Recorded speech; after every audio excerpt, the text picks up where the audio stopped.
Live from the 607, it's the Ocho Duro Parlay Hour, where we're talking everything going on in the world of sports.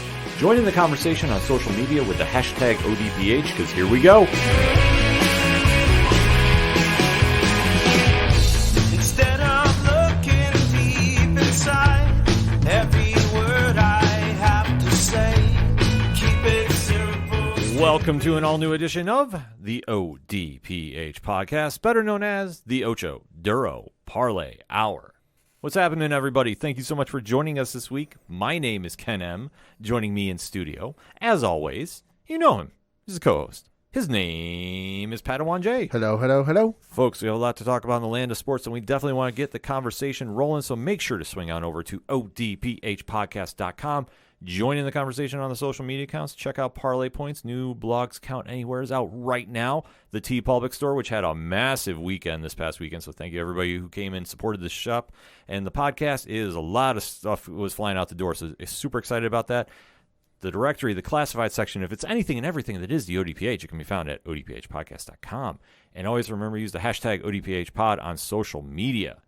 But kicking off this edition of the podcast, we have to recap a weekend of pro wrestling that caught the eyes of pop culture. Yep. And what we mean by this is, obviously, we have been following the WWE transition from Vince McMahon to Triple H and what was going to be unfolding on television after that. Because obviously, with Vince McMahon stepping down after how many years of his vision of the brand that took it to a place that I don't think few thought would ever get to, but obviously it's now become such a mass market business, and to see how his fall from grace has now caused the hand to get turned over to Triple H and his vision of wrestling and business, a lot of fans have been super excited to see what we're going to get.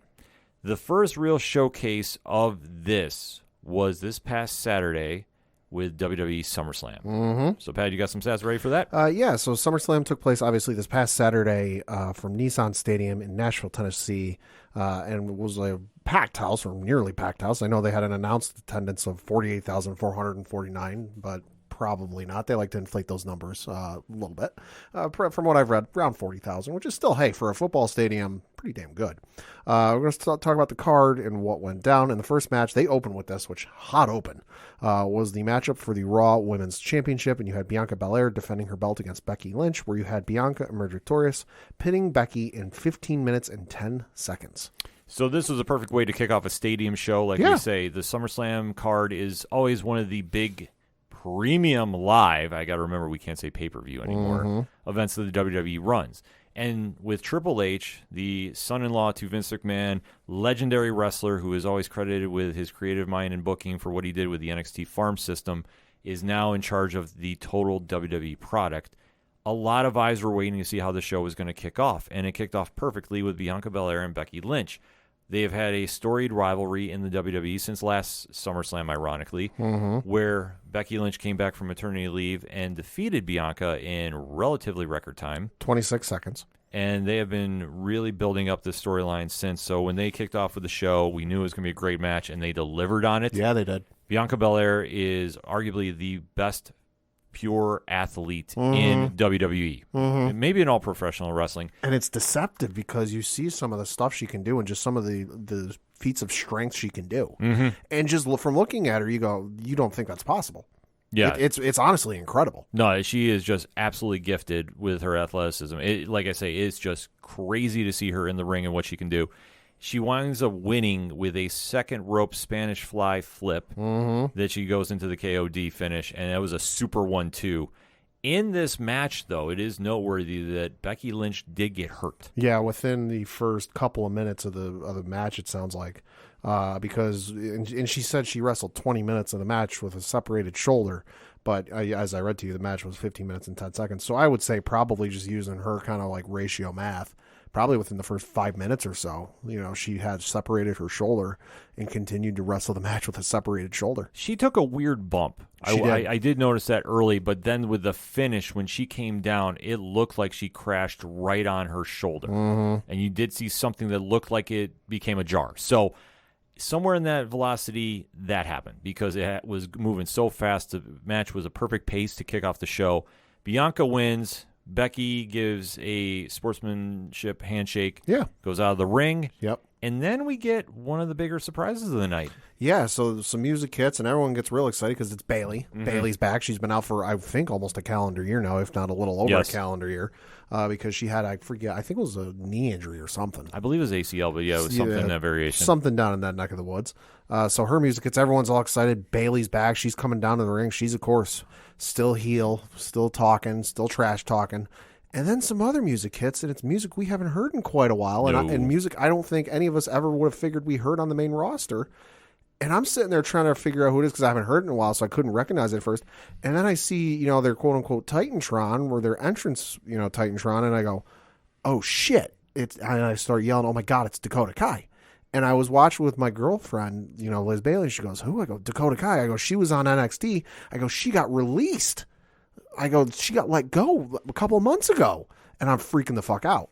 Well, one thing we got to remember, too, is in Triple H's tenure with the company, he had to step away to deal with complications from a heart issue. Mm-hmm. So while he was gone, his duties at NXT were removed, and they were handed over to Vince McMahon and people and people under his regime, during which there was a lot of moving and shaking with the roster. Mm-hmm. And a lot of wrestlers were released, and the vision of NXT was recreated.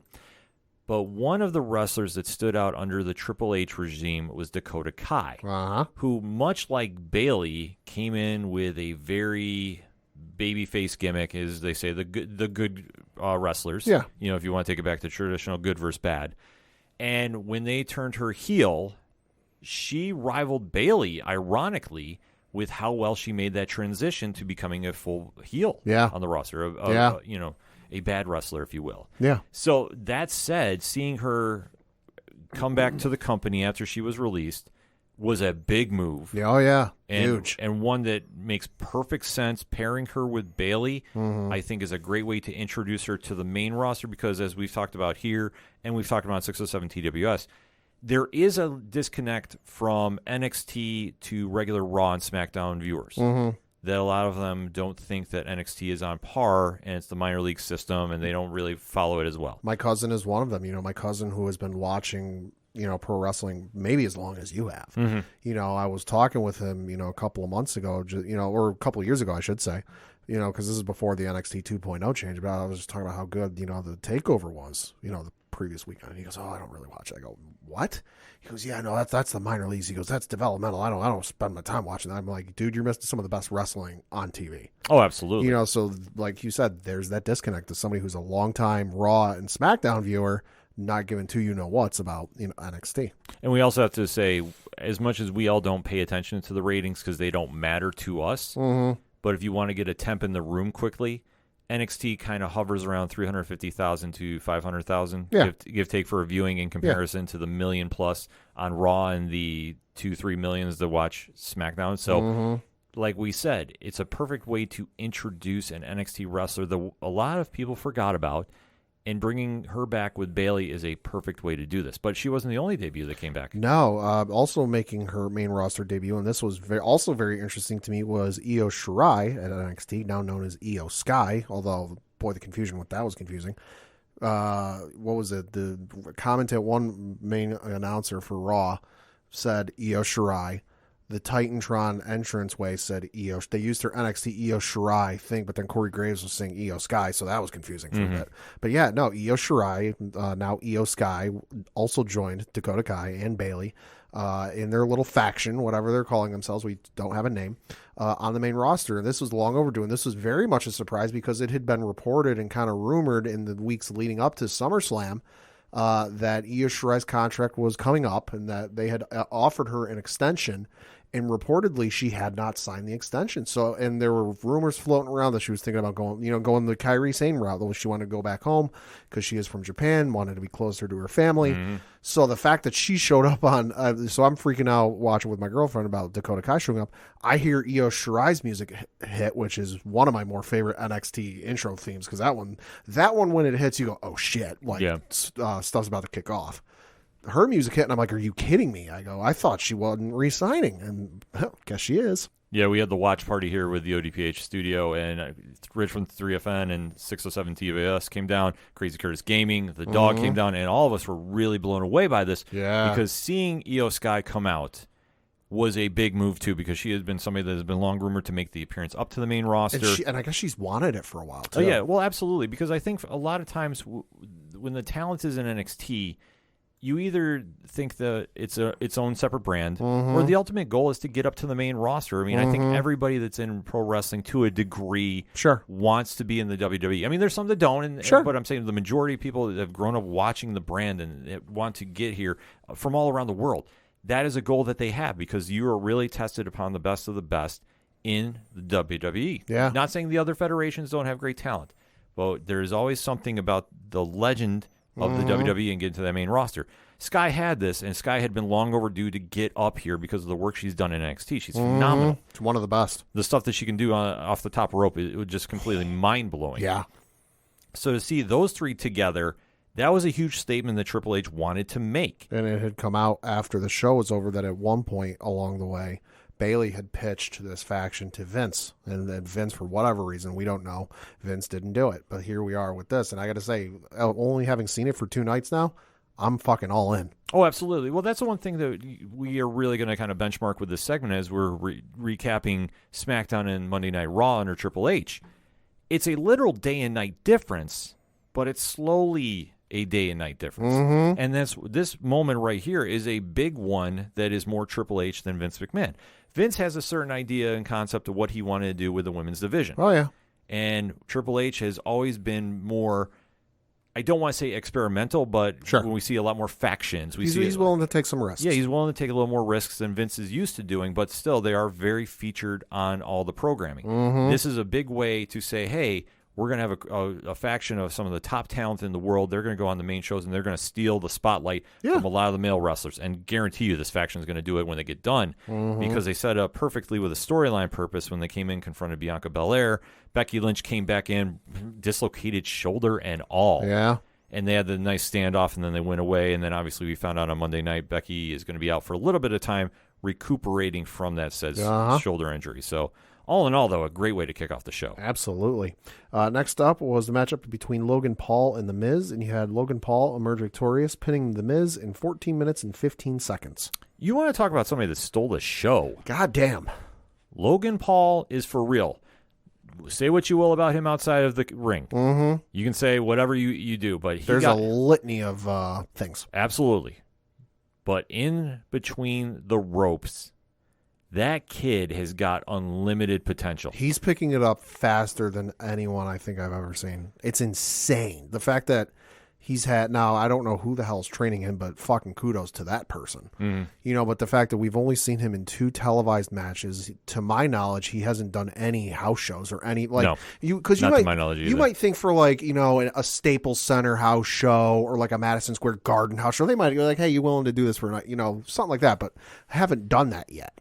You know, so the fact that he's only been in 2 televised matches and they've both been nothing short of amazing, which I get kudos, you know, to The Miz as well, because he's been his opponent in both matches.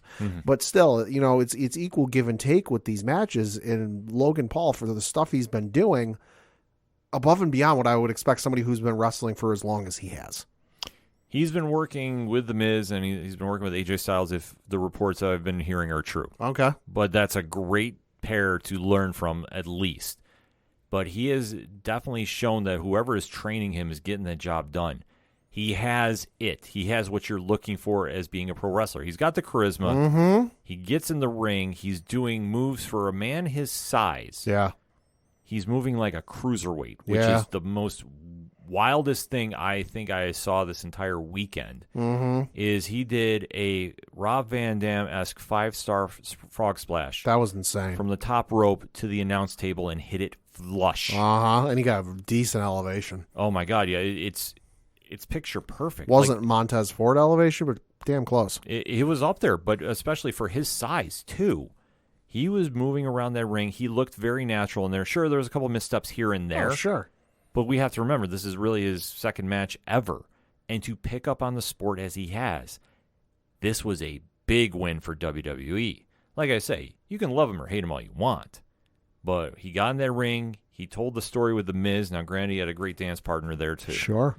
I want to see what he does with somebody that maybe isn't on that level, per se, and kind of see how he factors out. Sure. But for right now, that was a huge win. The internet exploded. Yeah, they did. And majority was praised. So, listen, WWE has a diamond in the rough on their hands because we know he has signed a multi-year deal with them. Mm-hmm. So, to what degree are we going to see him on Monday Night Raw every week? Probably not. But I think we'll see him more times than not. And I think the more times he's in there, the better he's going to get.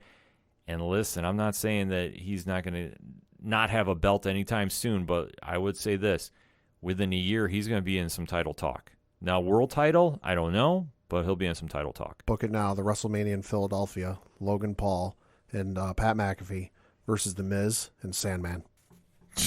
you and Common Man Vince Ciotoli have that from Crow's Nest MMA. Yeah. That vision is there. I don't know how this came about, so I want to do some investigating. But, yeah, you guys are all about Sandman versus Pat McAfee for whatever reason. Listen, he pitched the idea to me, and I'm like, holy fuck, I'm in. Yeah, I know. He's been going hard with it about that. So this is going to be something to watch, and I wouldn't doubt that happens as well. We'll talk about Pat McAfee when we get down there. Next up was the matchup for the WWE United States Championship, and you had Bobby Lashley defending his belt against Theory, and Lashley submitted Theory in 4 minutes and 45 seconds. No real shock here. No. Obviously, we knew Theory, who is Mr. Money in the Bank, which means he can cash in the briefcase for a title match at any time, any place, anywhere, was calling his shot for later in the night. So there was no way that he was going to be involved in anything long-term. This was just enough to get Lashley over. Yeah. And then we move on next. Next up was the no disqualification tag team matchup between the Mysterios and Dominic and Rey Mysterio, taking on Damian Priest and Finn Balor of the Judgment Day. And you had Dominic Mysterio and Rey Mysterio emerge victorious via pinfall in 11 minutes and 5 seconds, although not without some help. No, definitely not, because this match went a little back and forth. We know that Finn Balor and Damian Priest and Rhea Ripley have stolen the mantle from Edge and wrote him off because this is the group that he founded. So we knew that they've been kind of running roughshod over the Mysterios and some of the other WWE roster.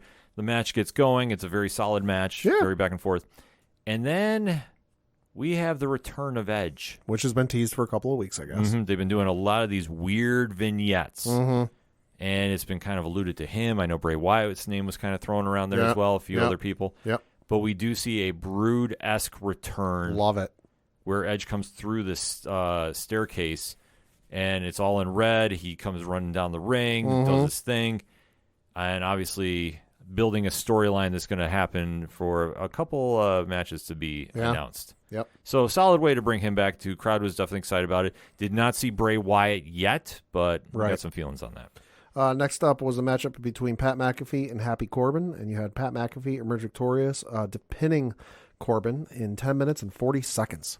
So this match was the most entertaining, I will say. Yeah, it was. Because Pat McAfee, the social media influencer now, announcer that steals the show every time he's on SmackDown, has been dabbling more and more into pro wrestling. He's definitely taking this more serious. Obviously starting out in NXT against Adam Cole, and that was a solid way to do it. Obviously, I was not super big on him when he first came in. Sure. I'm sold on him now because he has really put some energy into those matches. And obviously dealing with Happy Corbin, who, let's face it, has now taken over that Kane spot in the ring that he can work with pretty much anybody that can tell a great story. He's a plug-and-play guy. Yeah, and you know what? That's perfect for him. He's reliable. And that's that's the best way you can be. That's longevity in a career. So seeing these two together definitely was playing into it. We saw McAfee came out with a choir singing Bum-Ass Corbin. That was amazing. Yeah, and this just kind of set the crowd up. That was amazing. The match itself, not the best one ever. No, and McAfee explained a little bit of that on his YouTube show, the Pat McAfee show on Monday, which definitely give a listen to. He can go more in depth about it. But some of the mistakes in the match, in regards to stuff he botched, he put on himself, in regards to, like, there was the one point in the match where he slipped on the ring ropes getting up there. Okay, that was partially due to the humidity, because he said the weather report 2 weeks out and even a week out was calling for rain. And he goes, as anyone knows, if they're calling for rain, it gets humid as hell. So there was a lot of condensation and humidity in the air, which made the ring ropes slippery. The other issue he said was that he had not worn those shoes while training in the ring, which he goes, that was a rookie mistake on my part. The other issue he said is if he goofed on is when he was training, he did not factor the humidity and the heat into it because he was training in an air conditioned basement. Yeah. So he he put that on him. But overall, I would say, despite the faults, it was still a really damn good match. It was entertaining. I mean, you knew what you're going to get out of this. Yeah. Was I expecting like the greatest match in professional wrestling history since Okada, Omega? No. But like for what I was expecting, it met it. It met expectations. I mean, that's an honest answer, I would say. Yeah. Next up was for the WWE Unified Tag Team titles, and this was between the Uso brothers and Jimmy and Jay, defending their belts against the Street Profits and Angelo Dawkins and Montez Ford, with special guest referee JEFF, JARRETT, that's double J, Jeff Jarrett. And you had the Usos emerge victorious, pinning the Street Profits in 13 minutes and 25 seconds to retain their Unified Tag Team Championships. Two of the best tag teams in WWE doing what they do best. And if you say they're not two of the best in WWE history, you're fooling yourself. Mm-hmm. It's insane. Like, you look at their early run when they were, before they went to like the current style they're in. It's night and day. And it seems like it's almost like, the Tom Brady thing where Max Kellerman said, he's going to fall off in the next year. And then he went on to have like a second Hall of Fame career. You just look at the stats. It's kind of the same thing with the Usos. Usos, their first run before they turned heel, Hall of Fame worthy. Usos in heel form, Hall of Fame. Oh, absolutely. The Usos have found this new level that I didn't know they were going to be able to find. And obviously have redefined their legacy. I mean, they're going to go down in history as one of the best tag teams on the planet. There's no question about that. The Street Profits have definitely been one to keep an eye on for, and we are all kind of waiting for the tease of the breakup. Thought it might happen here. We get at least some seeds planted. I know a lot of people are trying to focus on Montez Ford's frustration after he blew the pin because he hit the splash that he usually does so hard. He bounced off and was so far away that by the time he got over for the pin, he only got a 2 count. Yeah. So, I mean, it is what it is there. So I'm not super shocked at it. I mean, this match kind of went the way I thought it was going to go. Mm-hmm. I was going to say, unless they were really going to try pushing about breaking the bloodline, which I know Rich from 607 TWS was mentioning as well, too. Right. But this one, once it got going, it's like, okay, I kind of figured maybe the Usos were going to hang on. The Jeff Jarrett thing was just kind of throwing me off because it's like, well, what was he really supposed to add there? Obviously, we knew he was there because the whole Ric Flair last match thing, which I don't want to get into. If you want to hear Ken's opinion on the Ric Flair last match, listen to this week's 607 TWS. Absolutely. I'm just going to leave it there. Happy thoughts. Yeah. Happy thoughts. Yeah. But this match, I mean, definitely was what we expected. Not as good as Money in the Bank, though. No. Money in the Bank was a way better match. Yeah, it's still good, but just not as good. Absolutely. But next up, though. Was the co-main event, or the main co-main event, of the evening, and this was for the WWE SmackDown Women's Championship between Liv Morgan defending her belt against Ronda Rousey. And you had, according to the referee, Liv Morgan pinned Ronda Rousey in 4 minutes and 35 seconds. Although if you watch the footage, that's not quite what happened. Because while, yes, the ref did count 1, 2, 3, you did have both, Michael Cole and Corey Graves going back and forth. And Corey Graves pointed out, no, Liv tapped. And they showed the one angle. And the one angle, the first angle they showed in replay, you couldn't see it. And they're like, no, hold on. And this is what I liked in the difference you could tell is where in the past, some of the conversations they were having back and forth were like, oh, let's check the replay. Yeah. And then, oh, hold on, we can't see from that angle. Let's see another angle. Felt a little different as to years past with similar instances with WWE in this kind of storyline. So then all right, hold on, let's check the other angle. And you had them go 1, 2. Oh, there it is. You had Liv Morgan did indeed tap before the ref could get the 3 count. Ronda was incensed, put Liv in the armbar, put the ref in the armbar. She has since been quote unquote fined and quote unquote suspended. Not really, but for kayfabe story reasons, she is. But so it looks like we're getting the 3-peat of this at the next one of the next pay-per-views. This really felt like Triple H booking here, and I'm not mad about this at all. No, I'm not either. Ronda Rousey is supposed to be the unstoppable force. She is supposed to be the women's division Brock Lesnar. Mm-hmm. Liv Morgan is the ultimate underdog in the sense of she has become a very organically backed wrestler for the WWE Universe. Mm-hmm. The fans really love her. She has been putting in so much work in the ring. She's gotten so much better. And she's literally taken every single gimmick under the former regime and done the best she can with it. And she's had some really bad ones. I'm going to say, other than the Riot Squad, it's been very, very hit or miss. Yeah. So now, the fact that she won the belt, the crowd exploded, the WWE Universe is really behind her. I figured that, she had to win this. And this is a perfect way to continue that storyline because Ronda came in there, was dominating that match. Right, and it helps Liv, and for all the reasons you said. She just won the belt, the crowd's behind her, she's a fan favorite. But it also helps Ronda not look weak. That, let's face it, Ronda, she's been billed as the baddest woman on the planet. They've always made mention of her accolades, of UFC champion, the fastest knockout, the fastest submission, as fast as that. So if you're, for people taking this whole thing seriously, like, back in the old days, like, oh, this is all real, it would look to hurt Ronda as like, oh, she's the baddest woman on the planet. She's, the toughest woman's wrestler of all time, and she can't beat Liv. So it keeps Ronda looking strong of like, hey, yeah, she lost according to the ref, but shenanigans. Mm-hmm. And Ronda is way better as a heel. Yes. I'm sorry. Yes. Like, listen, I like Ronda, but the whole happy to be here thing got old real quick. Exactly, because everybody knows it's not her. Because she is that much of a competitor. She likes playing into that fear aspect of being, I'm going to take your arm off. Go back and watch some of those highlights from her UFC days, where before she got beat by Holly Holm, twice, where she'd get in the octagon right before the fight starts, and she looks like she wants to rip your head off and have it for breakfast. Yeah. Where I'm sitting there going, fuck, I'm scared, and I'm, however many miles away from her. Exactly. I mean, that's where they played off, and I think Triple H knows this. Sure. And when he brings her back from the quote-unquote suspension, she's going to go on a tear. Oh, yeah. She's going to be taking arms left, right, and center. Yeah, I mean, I could definitely see this getting settled at Survivor Series, but I wouldn't doubt that they tried doing it somewhat sooner. Yeah, she's going to have her Oprah moment. You get an arm bar. You get an arm bar. You get an arm bar. But that plays into her strengths, and that's something I think Triple H gets where Vince really didn't, in my opinion. And lastly, and certainly not leastly, because God fucking damn, it was the main event of the evening where you had Roman Reigns taking on Brock Lesnar for the WWE Undisputed Universal title in a last man standing match. And you had Roman Reigns defeat Brock Lesnar in 23 minutes even. Well, God damn. We knew this match was going to be something. These two have definitely fought each other before, so they're no strangers to each other. Right, and especially we knew it was going to be something when they were billing this as the quote-unquote last time ever. Well, the thing about it is, under the circumstances, which we have to remember as fans, Cody Rhodes was supposed to be here. Yep. Randy Orton was also rumored to be involved in this. Yep.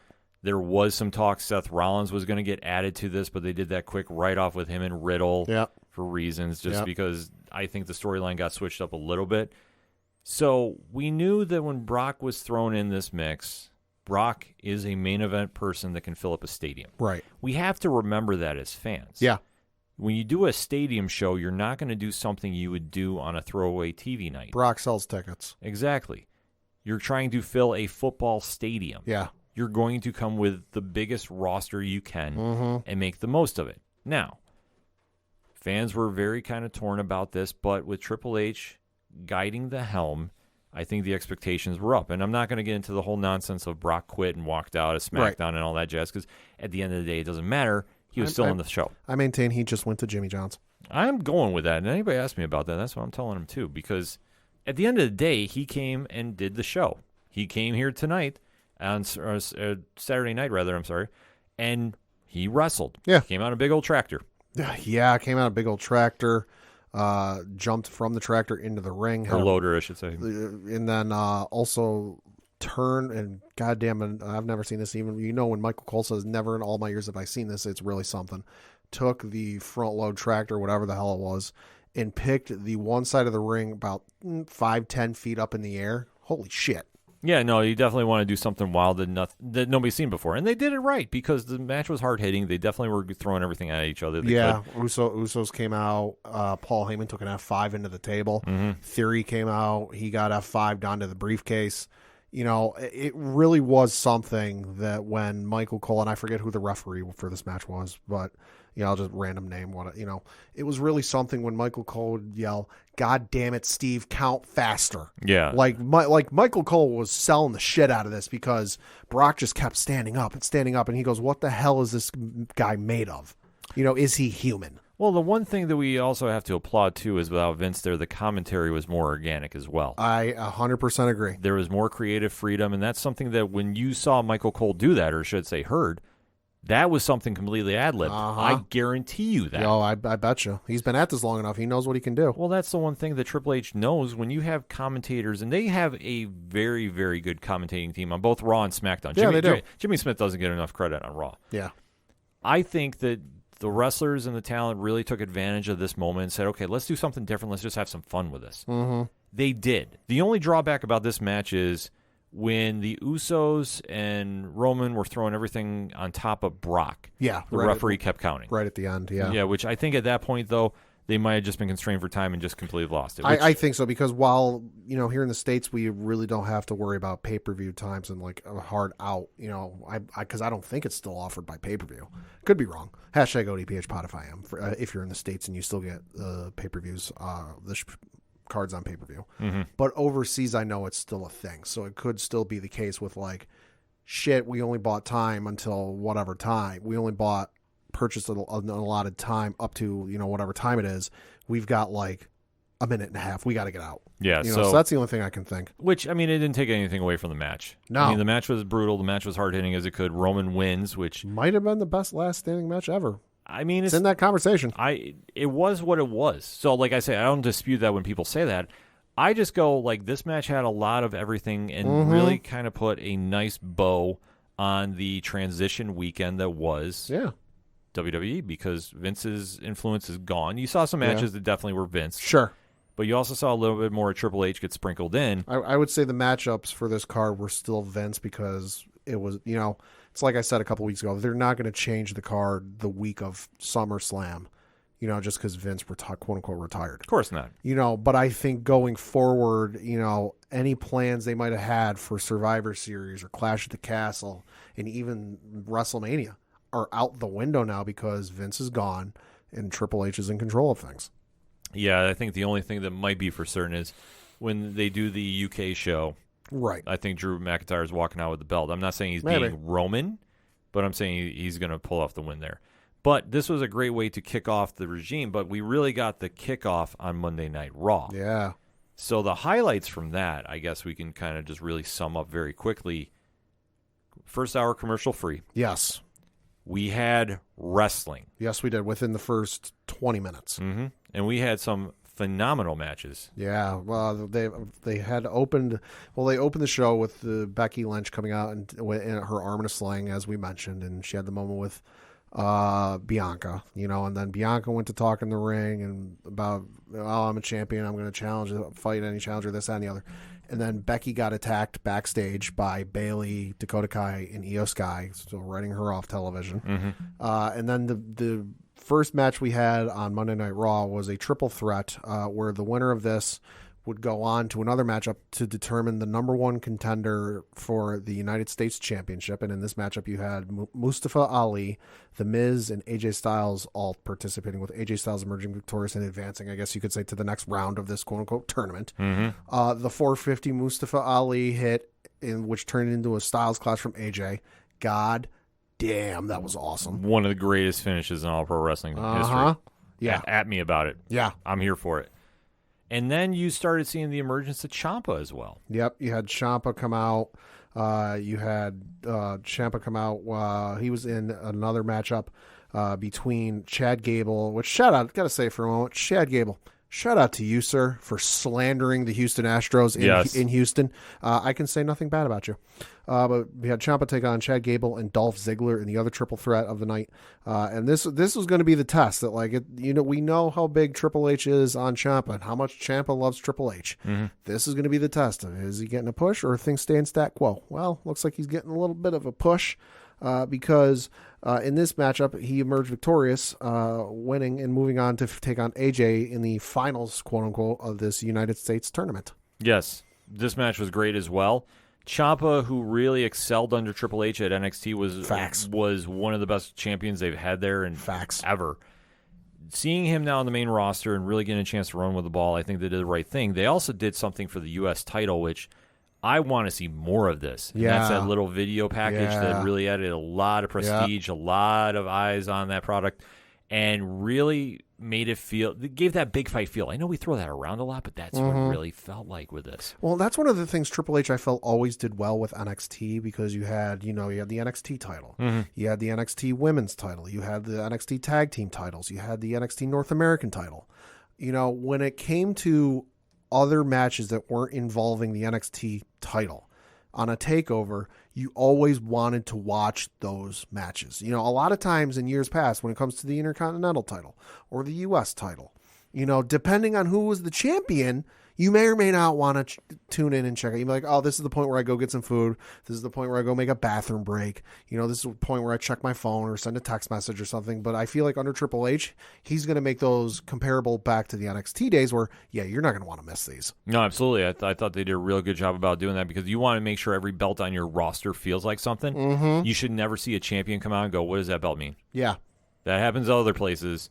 Triple H is going to make sure that doesn't happen here. Facts. And then Ciampa took on AJ Styles in the finals of this U.S. tournament, where you had Ciampa emerge victorious, becoming the number one contender to take on Bobby Lashley, and it's taking place next week in where? Cleveland. Tell you what, man. If Triple H has got a surprise for Cleveland, well, that'd be a good place and a good match to do it. If the rumors are going to turn up to be true, and like we say, we stress rumors of one Johnny Gargano returning to the company, that would be the place that we expect to see him. Would be a good place. But I'm going to say this. That match is going to be must-watch regardless. Oh, absolutely. Ciampa and Lashley? Holy shit. This is a perfect match to really let those two run wild on Monday Night Raw, and that's what you want to see under Triple H, and this is what he's making sure. For any fans that were dejected at the product, and I'm talking about myself and a lot of other people, Sure. This was a great way to get some fan interest coming back to it as well. And it's certainly equal to viewers, because we don't normally care about ratings, but this one did particularly interest me. For last night on Monday Night Raw, it's being reported that Raw gained 2,230,000 viewers. I believe it. Monster numbers. I had a feeling it was going to go over 2, and rightfully so. That's on par with SmackDown, which Raw hasn't done those numbers in God knows how long. Well, the product hasn't been good. Yeah. And that's one thing that we can't emphasize enough about. With Triple H at the helm of creative, it's a day and night show. Definitely had a different feel to it completely. Oh, absolutely. And other notable wrestlers on the show, Montez Ford had a great showcase against Seth Rollins. Yeah. If anybody's not seeing that singles push coming, this was a great litmus test to see if Ford could hang, and he definitely hung. Well, and Triple H is starting to have some fun with that. All the fans think they're going to break up because they put, Montez and Dawkins did poke fun at it a little bit. Oh, they think we're going to split, and they go to do a rock paper scissors to determine who's going to face Seth Rollins that night. And they go, "This is the only time you're going to see us split apart." Yeah, I mean they're definitely running with it, but that's something you can do because both of those wrestlers on the Street Profits can be single stars. Absolutely, no question about that. Io Shirai is also somebody else that really had a benchmark match against Bianca Belair. She could, when you get called to the main roster, they want to see, can you hang with the elite of the elite? And she definitely hung with Bianca Belair. She was definitely matching every move rather back and forth. Yeah. Fantastic match. Hated the no contest finish, but I get it for storylines. Yeah. So I wouldn't mind seeing that get ran back. And then the main event, you had the Mysterios and Judgment Day. Yeah, you had the Mysterio. So you had the Usos taking on the Mysterios for the Unified Tag Team Championships. The Usos emerged victorious, but then because, of course, there was time left, you could figure out probably what's going to happen. You did have Judgment Day come out, start attacking the Mysterios, and then Edge with Metalingus back. I know some folks were wondering about that. Metalingus, was back. Edge came out and attacked them because he did cut a promo during the night that he goes, they thought I taught them everything. They're about to be sorely mistaken. Well, I said it was about the Mysterios and Judgment Day one more time. I have a theory, and I'll wrap the Raw recap up about this. Okay. I think Dominic Mysterio is joining him. They've been teasing it enough that shit or get off the pot here. Yeah, he took the spear. Yeah, he did on purpose. They think he bumped Bellaire out of the way so he could take that spear. Yeah, well, no, Rhea threw him in the way. Yeah, but I think it was a little more like a guided push. So I'm not doubting that Dominic winds up with him, which would be a nice way to do it because, like I say, the Usos definitely made their presence felt, but it was kind of really overshadowed by the fact that Dominic Mysterio got speared, and what's going to happen now with him and Edge? Is that going to cause something? they're planting nice seeds to wrap this up. That Raw has now become must-watch. Mm-hmm. I'm very excited to see what they're going to do on SmackDown. Yeah, that's going to be real interesting. But for the opening weekend of WWE programming under Triple H and the new regime, I thought they had an absolute home run. I think that they reignited the fan base that was very disenfranchised. I think they added a lot of stuff that we as wrestling fans have missed. I know that some people were getting very salty online in certain degrees, but listen, I'm just going to sum it up like this. If you don't like what you're watching, then don't watch it. But if you're somebody that's been disenfranchised with what WWE's done under Vince as of late, this was a perfect way to say, look, we're going to do some stuff different. Is it going to be an overnight thing? No. But they laid good groundwork, and that's all we can ask for as fans. So either you get on board or you jump ship. The choice is yours. That being said, we gave you our takes about the WWE weekend. Why don't you hit us up on that hashtag ODPHpod, and you let us know what you thought about SummerSlam, what you thought about Monday Night Raw. What are you expecting under Triple H? Let's talk that wrestling talk, shall we? We're going to take a quick break. We'll be right back. You ever wondered what comics Mark from Vale Mai is into? What Zach from Left Behind's favorite MCU movies are? Well, Metalcore Nerds is the show for you. My name is Sean Mott, and here at Metalcore Nerds, we cover the latest things in pop culture, whether it be Star Wars, Marvel, DC, AEW, and everything else in between. You can listen to the show every Monday on Adobe Howl at 7 p.m. Eastern, or find it anywhere you find podcasts after it debuts on the radio station. Coming back for another segment on this edition of the ODPH podcast. And we got to talk a little UFC. Yeah. So this past weekend was UFC 277, and what a card it was. Uh-huh. A lot of storylines coming out of this one. So, Pad, why don't you give the stats and let's break this down. Yeah, so this was UFC 277, which took place on Saturday, July 30th, 2022, from the American Airlines Center in Dallas, Texas, with an announced attendance of 19,442 people in attendance, a total gate of $4.4 million. Good Lord. Those are some Texas-sized numbers. Just got to mention a couple of fights that took place on the main card before we really break down some things. First of which is Anthony Smith got his leg broken. Ow. Broke it throwing leg kicks. Goddamn. So, obviously, he wound up losing to Magnov, and it was kind of like a weird look that happened, but once it was determined he broke his leg, like, listen, that's the right move to do. I don't care. Like, whatever happens now for him in the future, he's going to bounce back, but I think Smith is out of the title talk for a while. Magnov is going to be an interesting one to watch.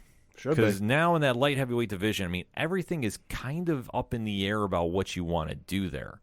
And looking at the UFC rankings, this is definitely going to shake things up a little bit. He's now the number 3 ranked fighter. Ahead of him, obviously, Yuri is champion. Glover Teixeira is number 1. Jan Blachowicz is number 2. So I would imagine he would get a fight with one of those gentlemen. If I'm UFC matchmaking, I go Blachowicz, to be honest with you. I know the Teixeira fight with Yuri was definitely a lot closer than people thought, so would it be a situation you do that immediate rematch, or do you give Magnov Glover? I mean, what are you feeling, Pad? I say give him Glover. Why not? No, that makes sense. Go for broke. Like I say, you can't go really wrong either way, because after that, I mean, there is a drop-off in that division. And Magnov, I think, is definitely going to make some waves when he gets up there. But it's just a matter of who makes the most sense. I mean, Glover, like I say, you could make that argument, and I kind of go back and forth about this a lot, too. Because the thing is, Glover is on the other side of 40. It's how much has he got really left? Is he going to make another run? If the UFC really feels that it's the one he wants to take against Prochaska, that's the way you could do. I just don't know. I mean, I think Blachowicz is somebody there as well, and I don't think Magnov should leapfrog both of them to get Yuri. I don't think that's the way you should do this. But Magnov definitely looked great against Smith. I mean, even with the leg broke, still he was definitely. It was a very solid fight, very back and forth action. Until obviously, if your leg is broke, throwing a leg kick, stuff happens. So listen, I'm not faulting Anthony Smith about this. I'm not going to complain about it. It's a freak injury. It is what it is. I mean, as we often refer to in wrestling on 607 TWS, physical sports are not exactly ballet. No. So thus, why would we treat it as one here on the ODPH? Next up was in the flyweight division, where you had Alexandra Pantoja defeat Alex Perez via neck crank submission at 1 minute and 31 seconds in the first round. Pantoja, man. He definitely impressed. The frequently used neck crank submission. That's a hell of a thing to pull off. This one we knew was going to definitely cause some fireworks. This got him in that title talk easily. Currently number 2 ranked after the fight. And I tell you what, whatever they're going to wind up doing, he's either going to be in that number 1 contender match or he could get that shot. Could be. I don't know how you do, but I was super impressed with what he pulled off there. He's at least got to be in that consideration. You have to. There's no other way you can do it otherwise. I mean, that was a hell of a finish. And with a division that we've touched upon many, many times, you need stars. Yes. You need to generate some buzz. This is one that he definitely took advantage of the moment. 3 straight fights that he's won now. So if you want to pump him in that kind of talk, I think he's earned it because it's a sensational finish. It just depends on what you want to do in that with the title picture. We will talk about that, though, in just a little bit. Yeah. But next up? Next up was in the heavyweight division where you had Sergey Pavlovic defeat Derrick Lewis via TKO at 55 seconds in the first round. I hate this. I hate this so much. As they like to say when playing Among Us, sauce. If you watch the replay of this, Derrick Lewis was taking shots. Okay, we need to stress this. It's not like this was a fluke. Pavlovic was nailing him with some good combos. Oh, yeah. But what got really dicey, and I will say this, I understand why the ref did what he did. Sure. I don't agree with it, though. Sure, it's a split-second decision. It's a split-second decision because Derrick Lewis goes down, and it almost looks like he's covering up. Right. But if you look at what happens, he takes a shot, he falls to his knees, he puts his hands over his head, he gets hit with one more shot by Pavlovic, and then suddenly the ref jumps in. But Lewis is jumping right back to his feet. Right. So the question becomes, was it an early stoppage? In my opinion, absolutely. Yeah. I'm sitting there watching, I'm going, I don't agree with this. Because if he was really in trouble, right, a man his size would not spring to his feet as fast as he did. No, exactly. It was almost instantaneous. You know, it wasn't like he's down for a couple of seconds and then he pops back up. No, this was like he's down, he stops, he pops back up. Yeah. So the question now becomes, what do you do with Derrick Lewis? This is a bad loss for him, but could you wind up having an immediate rematch because Pavlovic now has jumped into the top 5? I think you have to run this back. I would too. I mean, I don't see obviously not with that rough. Yeah, well, I just don't see how you do this otherwise. To be honest with you, I think you need to give the benefit of the doubt. Like Pavlovic is, I mean, that's a big win for him. I'm not taking anything away from that. Right. But if you're asking me straight up, was that an early stoppage? Hell yeah. And I'm not saying this as being a very big Derrick Lewis fan. Right. It's just the damage didn't warrant him calling that as quickly as he did when he only had 1, maybe 2 shots. I'll give that benefit. Sure. I mean, it looks good for him record wise, and when you just look at the the black and white of the record overall and who he's beat. But when it comes down to you actually look at what happened, you watch the highlights, you watch the film, it doesn't look as good. No, so it's not as memorable as you would think. No, so if I'm the UFC, that's how I would run this because otherwise, Derrick Lewis I think is now completely out of title shots. I don't think he's going to get back up there. Yeah. Pavlovic, I think, is going to get somebody in that top level. I just don't know who yet. So it's heavyweight's a very, very weird field to speculate on. So I don't want to do that until I hear something from the UFC, like what they're kind of thinking. But it's going to be something to watch. But in the meantime, I'm going to be one of the people screaming, run it back. Also, hey, Derrick Lewis or anyone in the Derrick Lewis camp, hi, Padawan J, ODPH. Hope you're having a good day. Recommendation for you. Stop taking fights in Texas. Yeah. Lost his fight in Dallas. Lost the last fight against Tai Tuivasa in Houston.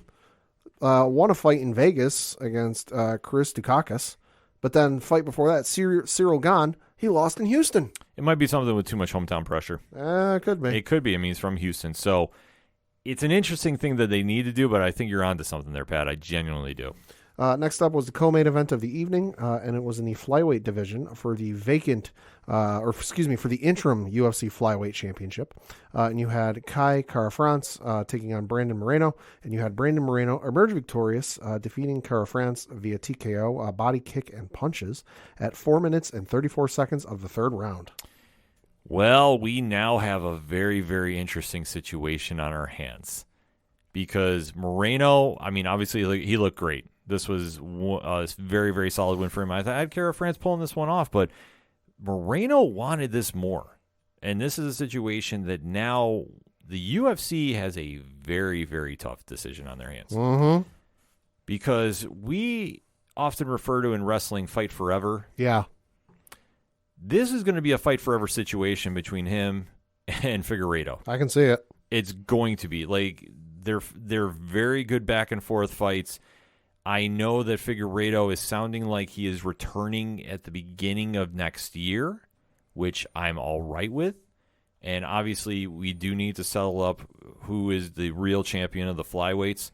If they want to make that match, I'm perfectly fine with that because obviously Moreno is an interim, Figueiredo is the champ. Do we dance again for a fourth time, Pat? I mean, it depends. Maybe. Fourth fights are hard to sell for me, in all honesty. Maybe. Yeah, I mean, the only other situation is we touched upon Pantoja getting in there. That's a fight they could do as well. It's a very interesting dynamic right now because with Pantoja being number 2, Figueiredo is the champ. Right.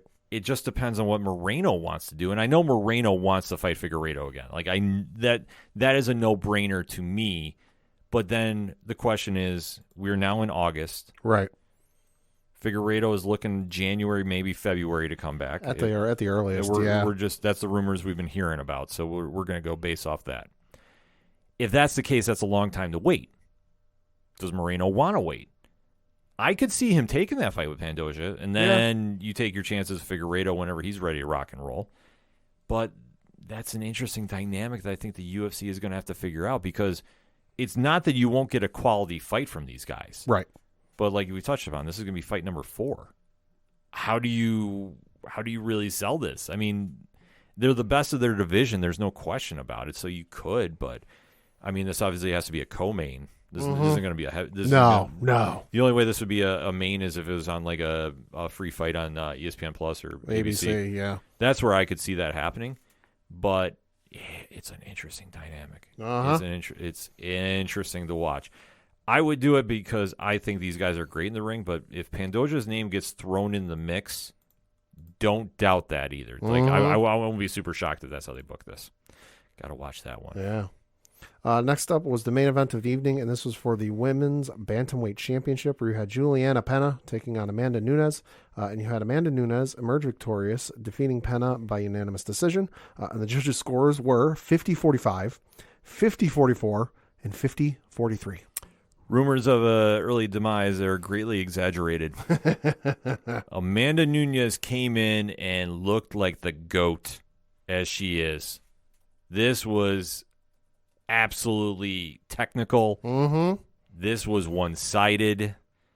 Man, I don't know where we go from here. Champ is back. This is scary because Nunes looked like she was at the top of her game.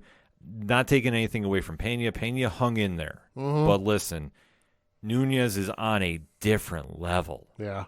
And it's something that when the fighter has a bad night, and like, listen, that's how Pena got her the first time. Yeah. It's goes to show is Nunes on the decline or was Pena on that much of an upcline? It's a weird situation here because now you have a question of Nunes ran through Pena. Nunes is the GOAT of 2 divisions because there still is a featherweight women's division, but nobody's currently ranked in it under UFC.com. Who do you book Nunes against next, Pat? I don't know. I'm looking at the bantamweight rankings where you've got Amanda Nunes is the champion. Juliana Pena is number 1. Number 2 is Kitien Vieira. Number 3 is Holly Holm. Number 4 is Irene Aldana. Number 5 is Raquel Pennington. That's your top 5. You know, this is a really, really interesting question because I think Vieira is the only option. Yeah. I think out of that list you read, that's the only one that makes sense to me. Yeah, because I'm looking at Amanda Nunes' record. She's beaten Holly Holm. Aldana, I don't think she's beaten. Let me just take a quick scroll through. Nope, hasn't beat Aldana. And then in terms of Raquel Pennington, I think she's beaten Raquel. Yeah, I think they've yes, she has beaten Raquel. So out of the top, 5, she's beaten 3 of them. Yeah, so this is the problem that you have when you're a dominant champion of 2 weight classes. You know what she should do? Drop the flyweight, go for 3 belts. Champ. I don't know if that'd be an insane weight cut. I mean but that's a possibility you have to look at somebody from that flyweight class coming up. Legend killer. The question would would Shevchenko face her a third time?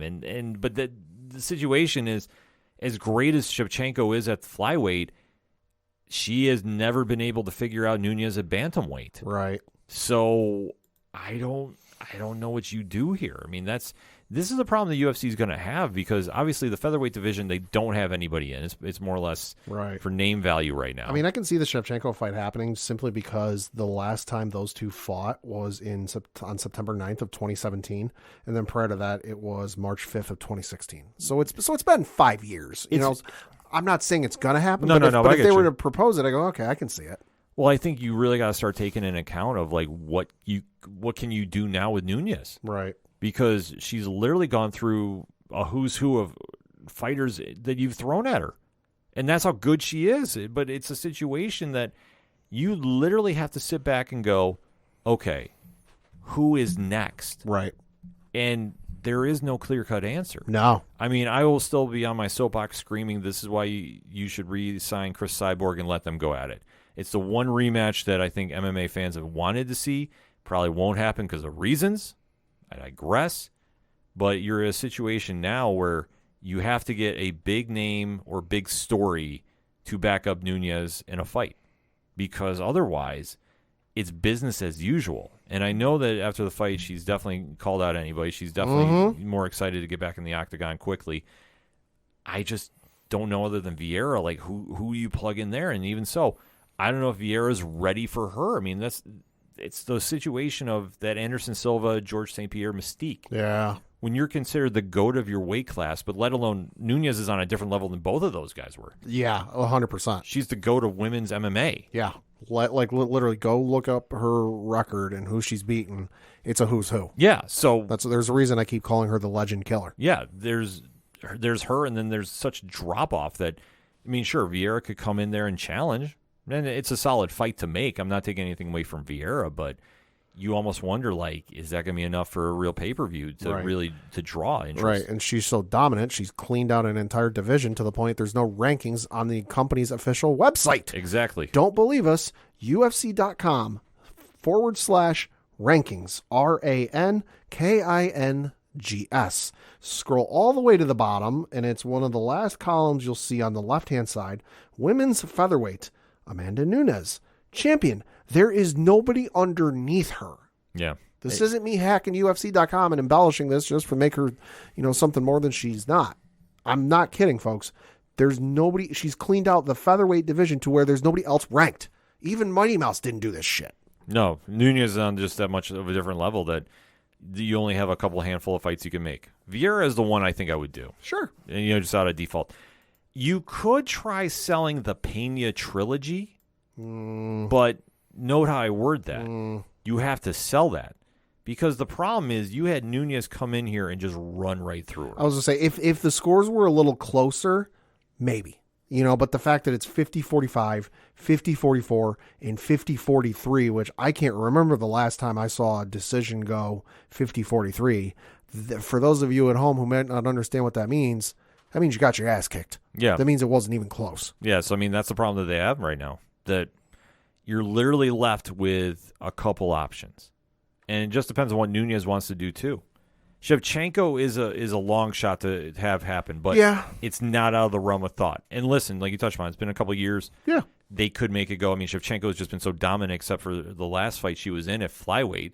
Right. She's almost in that same problem. So you could do that, but then again, you run into that problem that, okay, you do a third fight, that Nunes is won outright each time. Why? But this is where Nunes' greatness is a gift and a curse. I think the UFC is definitely going to make that fight with Vieira, but don't doubt Shevchenko's name get thrown in that mix.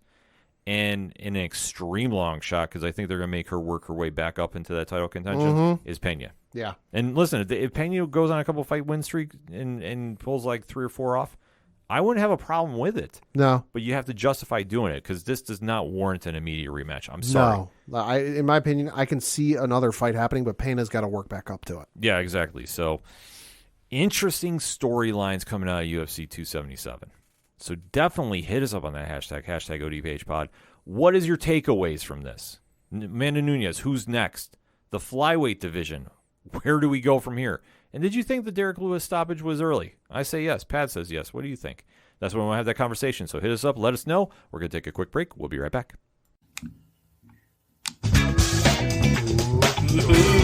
time is going.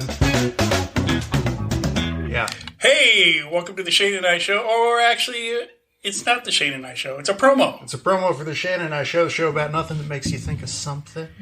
And we are available wherever you listen to podcasts. Spotify, Apple, what else? Pods. Yeah, but we got like 5. We got like 5 seconds to fit it. Well, we're going to go a little over. 1. So, hey. Listen to the show. Yeah, you messed it up. You fucked it up. Coming back for another segment on this edition of the ODPH podcast, and the NFL preseason is just about ready to kick off. Mm-hmm. The first game is slated for this week with those Jacksonville Jaguars taking on your Las Vegas Raiders. Boy, that'll put butts in seats. It definitely will, because the Raiders are going to be one of the most exciting teams to watch this season, and obviously we'll be talking more about them when we do our official NFL preview episode later in the month. But unfortunately, the season has been already marred by a couple of instances where the NFL is catching a lot of flack, and rightfully so, in my opinion. So, Pad, why don't we just break it down and let's discuss. Yeah, so the first one we're going to talk about, we've been anticipating for a while, but we weren't quite sure when we were going to get it. Thought we'd get it before now, but hey, it's here. And that was the decision handed down by Sue L. Robinson, who was the intermediary third party jointly appointed by the NFL and the NFL Players Association for disciplinary actions. Because in the last collective bargaining agreement, it was felt by the NFL players that, Roger Goodell had too much power, that he was effectively judge, jury, and executioner when it came to NFL punishments. And then they wanted to take that away. So both sides came to the agreement. All right, we'll set up this process where it's a third party. They'll hear it kind of like a court case. They'll hear all the evidence. We'll present it. And then that person will give a ruling, and we'll go based off that. There can be an appeal process in this instance, although it should be noted, the appeals process goes back to Roger Goodell or somebody he chooses to have hear the appeal. And it also should be noted that much like in a court of law, when you do an appeals process for a court case, you can't bring in new evidence. It's strictly done based on the evidence that is brought into the initial court case and done with the initial ruling. So with all that in mind, the decision came down from Sue L. Robinson that Cleveland Browns quarterback Deshaun Watson would serve a 6-game suspension. Reading from an article on ESPN.com, says, quote, Cleveland Browns quarterback Deshaun Watson will serve a 6-game suspension without pay, but will not be fined for violating the league's personal conduct policy following accusations of sexual misconduct. Disciplinary officer Sue L. Robinson ruled Monday. Robinson issued her ruling in a comprehensive 16-page report. She wrote that the NFL recommended Watson be suspended for the entire 2022 regular season and postseason. The NFL Players Association and the league have until Thursday at 9 a.m. Eastern to file a written appeal of Robinson's ruling.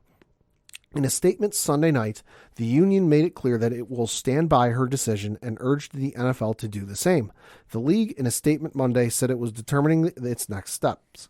If an appeal is made, NFL Commissioner Roger Goodell or his designee will issue a written decision that will constitute full, final, and complete disposition of the dispute, per terms of Article 46 in the league's collective bargaining agreement. In relying on precedent, Robinson sought to differentiate between violent and nonviolent sexual conduct. Robinson concluded that Watson's conduct, quote, does not fall into the category of violent conduct that would require the minimum 6-game suspension, which the league had established as by far the most commonly imposed discipline for domestic or gendered violence and sexual acts, close quote. So handed down very quickly, a lot of reactions and a lot of opinions on both sides of the spectrum. Yeah, definitely my opinion about this, they got this wrong. Well, she got this wrong. Well, yes. she got this wrong. I mean, that's my opinion about this. I think that the suspension given is definitely not fitting of the crime. It should be longer. It should be very, very much longer. With 24 civil cases filed against, there's more than smoke than fire, so to speak.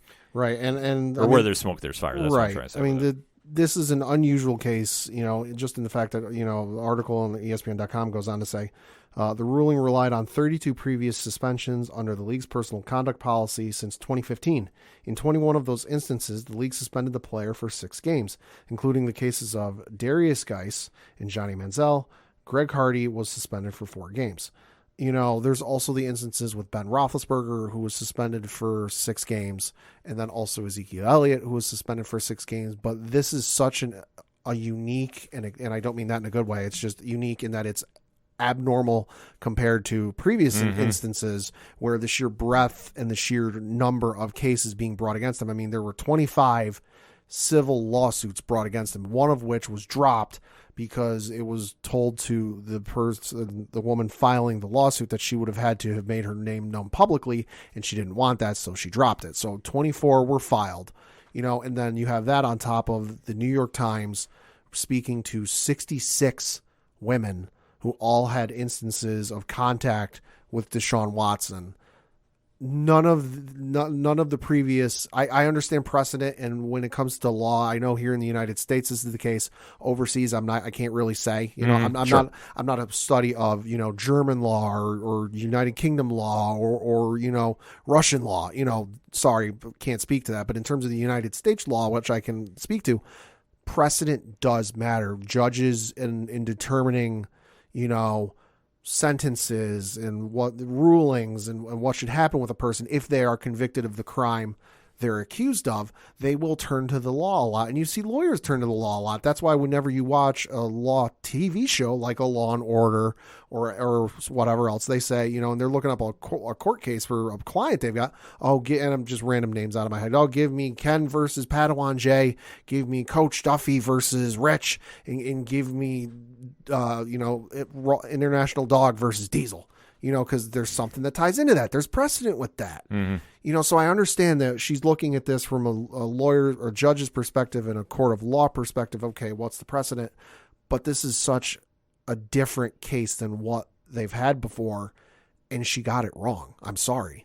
Yeah, no, I'm with you on this. I think that you hit it right on the head.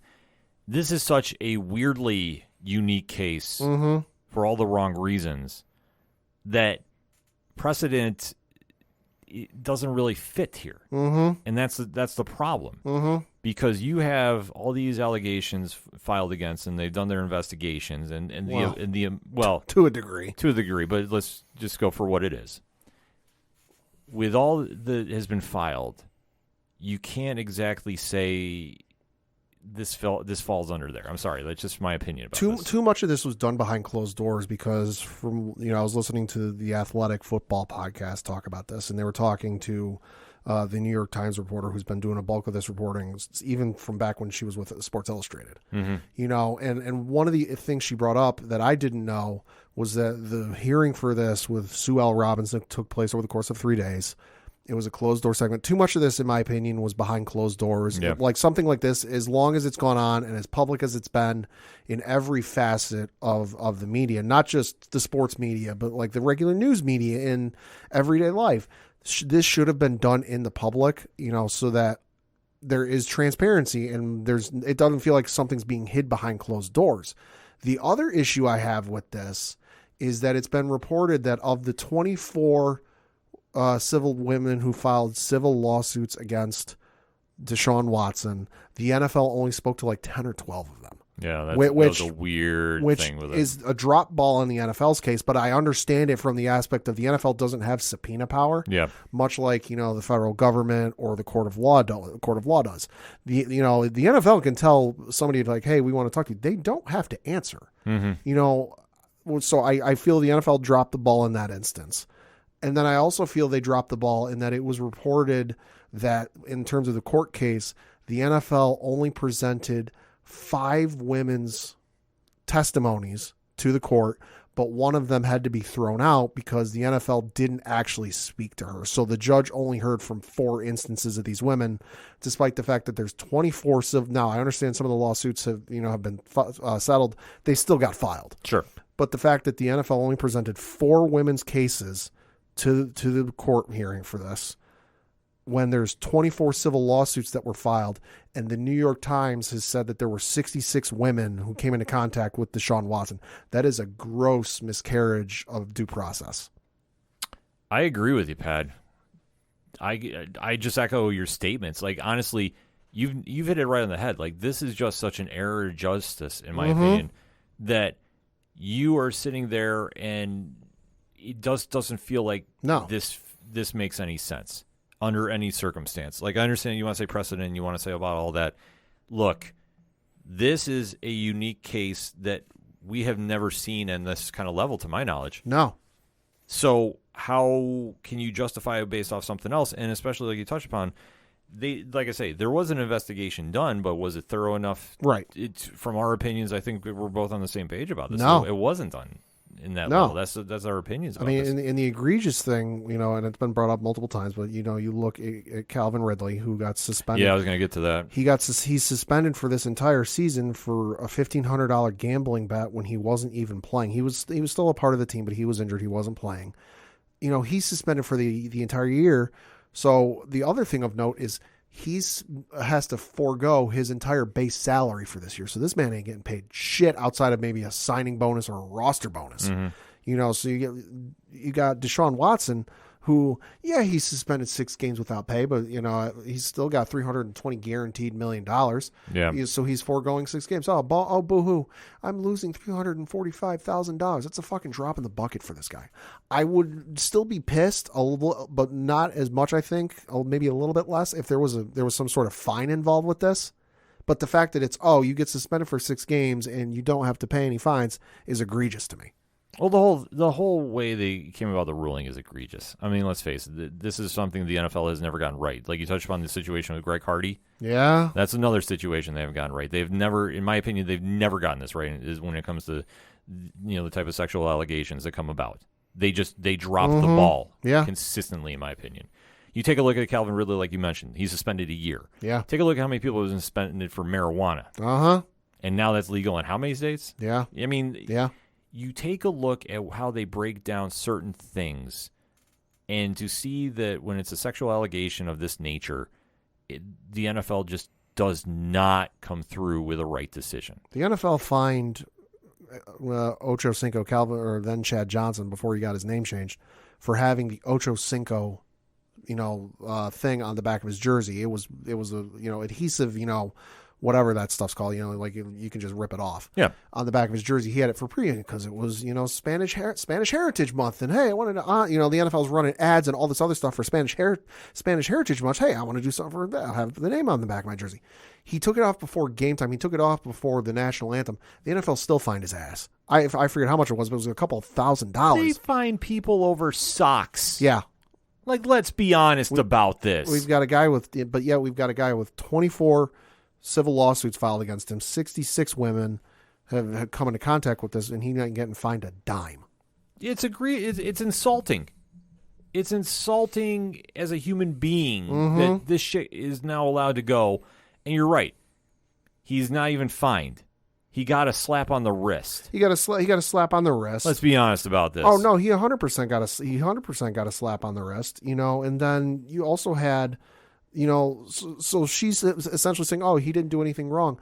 Watson is maintaining his innocence, but I'm sorry. I realize I don't study civil law and I'm not a lawyer, but to me, it seems a little suspect if you maintain your innocence and that you did nothing wrong, and yet you're still settling these lawsuits out of court and you're paying them money.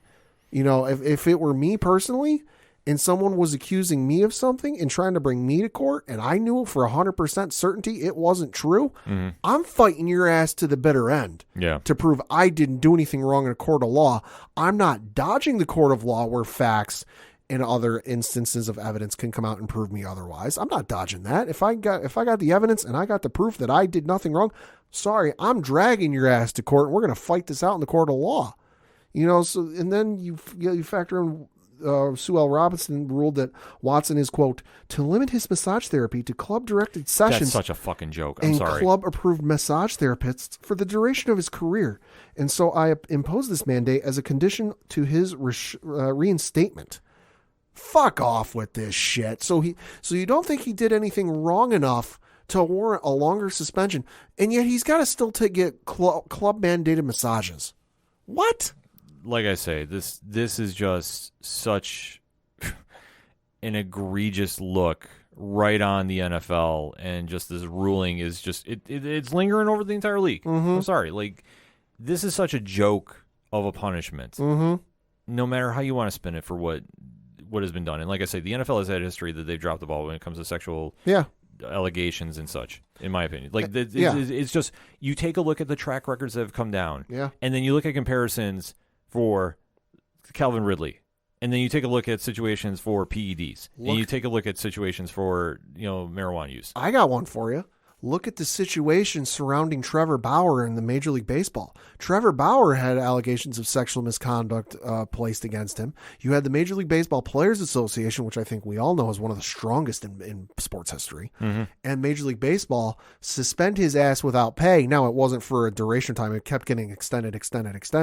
But his ass was suspended for 2 years, and he lost out on $60 million. Yeah, that's how you send the message. When Rob Manfred in Major League Baseball looks stronger than you done fucked up. Exactly.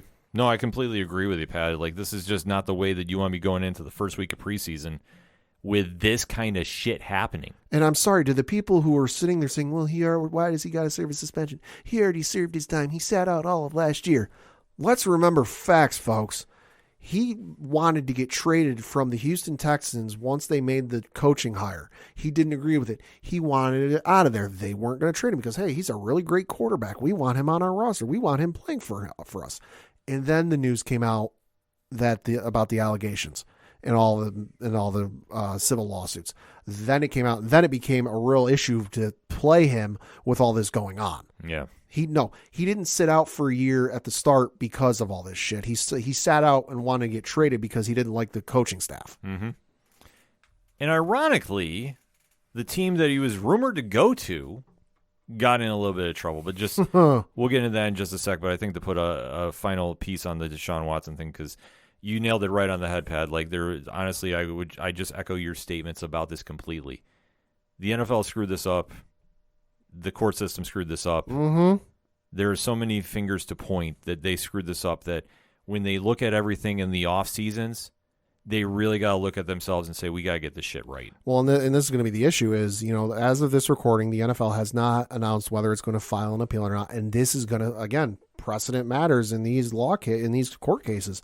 This is going to set precedent whether the NFL files appeal about this, because hypothetically, we get to another situation down the road where another arbiter brings this in and they look at it, they look at the whole same process, and they come out with a decision that the NFL likes, but the Players Association doesn't like.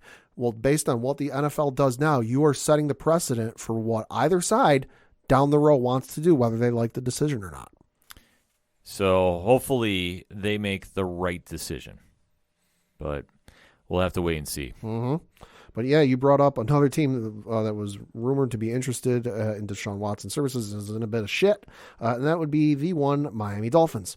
As was reported, and I'm reading from an article on ESPN.com, it reads, quote, the NFL notified the Miami Dolphins on Tuesday that the team would be stripped of its 2023 first-round pick, among other disciplinary measures, for violations of league policies relating to the integrity of the game. Following a 6-month investigation, the league found the Dolphins, primarily team owner Stephen Ross and vice chairman / limited partner Bruce Beal, violated the anti-tampering policy on 3 occasions from 2019 to 2022 in conversations with quarterback Tom Brady and the agent for then New Orleans Saints coach Sean Payton. The NFL, however, found no evidence that the team intentionally lost games during the 2019 season. In February, former Dolphins head coach Brian Flores said in his lawsuit alleging racism in the league's hiring practices that Ross attempted to incentivize him to tank or purposely lose games shortly after he was hired in 2019, with Ross allegedly offering Flores $100,000 for every loss that season. Flores alleged that the team won games late in the season. Dolphins general manager Chris Greer told him Ross was mad that the on-field success was compromising the team's draft position. In addition to the first-round pick, the Dolphins will also forfeit their 2024 third-round selection. Ross, meanwhile, was fined $1.5 million and suspended through October 17th, during which time he isn't permitted to be at the Dolphins facility or represent the team at any team event. He also can't attend any league meeting before the annual meeting in 2023. Beal was fined $500,000 and isn't permitted to attend any league meetings for the rest of the 2022 season, close quote. You know, where do we begin here? You fucked up. You fucked up. You fucked up. You know, the ownership, first and foremost, if you're losing draft picks of this magnitude, that's a big sign. Mm-hmm. That's a huge one. Then let alone the fine, I'm sorry, is another drop in a bucket to somebody that owns a sport team. Yeah. So, like, the fine is a joke, in my opinion. This is absolutely insulting as a fan. That you sit here and you're doing tampering, the allegations about, picks and such, or, wins and losses. Like, I'm sorry. This is something that if you're trying to be a fan and you're trying to root behind a team and they're doing shit like this is absolutely mind-blowing to me. It sucks, and it's a drop ball for sure, but I think the issue comes down to is it's the lettering of the CBA. That, you've got in the CBA instances of, okay, if X happens, here's what you do. If Y happens, here's what you do. It sucks, but ultimately what came down to being discussed and laid out in the CBA. I agree with you 100% that it's a drop in the bucket for Stephen Ross. And the fact that you tampered, with a quarterback and a head coach who were still, that's the thing is this wasn't all they're on. If they weren't under contract, there'd be no issue. Tom Brady was still being paid by the not the New England Patriots, by the Tampa Bay Buccaneers when these phone calls were made. Mm-hmm. Sean Payton, while he was considering retiring or had retired, quote unquote, he was still under contract with the New Orleans Saints, so he was still a paid employee. If I'm the owner of the if I'm the owner of the Dallas Mavericks, I can't go call the Minnesota Timberwolves if their head coach decides to retire, but he's still got a year under contract. I just can't do it. That's tampering. Mm-hmm. They should have known this. You should have fucking known better. And the fact that thought you wouldn't get caught about this, fucking come on. Well, that's what I say. As a fan, this is insulting because we sit here and we always talk about the integrity of the game. Mm-hmm. It's an equal playing field, and this is supposed to be the greatest sport in North America. Mm-hmm. And then you get shit like this.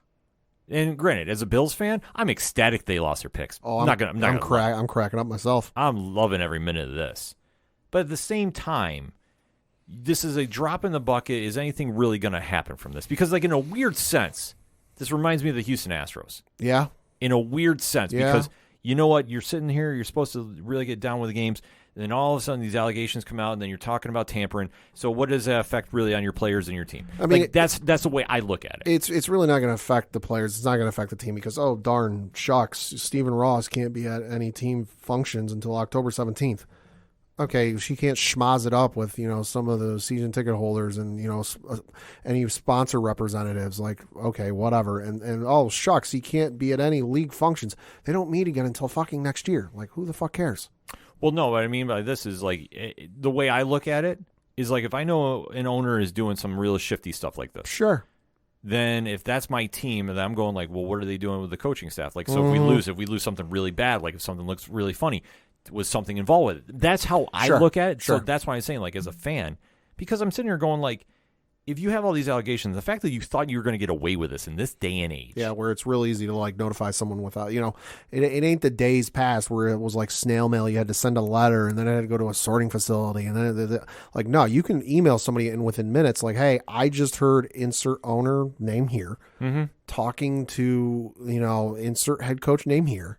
And you can send that shit off to any reporter for any network, and it's going to get out. Exactly. It's so easy these days. And that's the thing. Plus, look how many players have burner accounts. Yeah. So you're trying to tell me owners don't have it either? Yeah. They got stuff that when this stuff comes out, you have to look at it and go, how is this impacting my team? And that's one thing that really drives me nuts. And like I said, I have no sympathy for Miami. I'm not a Miami fan. The fact they're crashing and burning here, I'm down for.